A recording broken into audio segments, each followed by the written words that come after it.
Young tiger Prashanth Neel combo ప్రాజెక్టుకి dragon title almost fix అయిపోయింది. తారక్ తర్వాత చేసే మూవీకి టైటిల్ ఫిక్స్ అయ్యిందా? వార్ 2 ఫినిష్ చేయని తారక్ తమిళ దర్శకుడికి డేట్స్ ఇస్తాడా? మ్యాన్ ఆఫ్ మాసెస్ తారక్ వరుస ప్రాజెక్టులతో ఫుల్ బిజీగా ఉన్నాడు. ఇప్పటికే బాలీవుడ్ మూవీ వార్ 2 చివరి దశలో ఉన్న ఎన్టీఆర్ భారీ యాక్షన్ మూవీ ప్రశాంత్ నీల్తో డ్రాగన్ మూవీ స్టార్ట్ చేశాడు.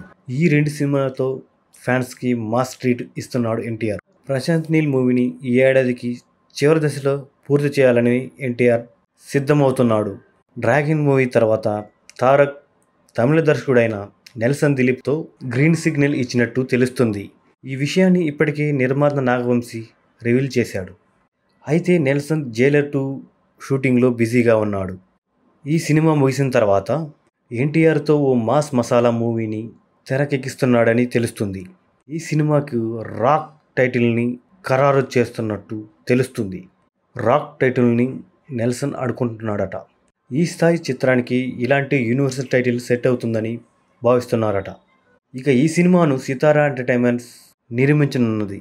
ఆ బ్యానర్ నుంచి వచ్చిన సినిమాలన్నీ సక్సెస్ అవడంతో సినిమాకి మంచి బజ్ ఉన్నది. మరి నిజంగానే ఎన్టీఆర్ మూవీకి రాక్ టైటిల్ కన్ఫర్మ్ చేస్తారని వేచి చూడాలి. ఏదేమైనా ఎన్టీఆర్ ఫ్యాన్స్ ఫుల్ జోష్లో ఉన్నారని తెలుస్తుంది.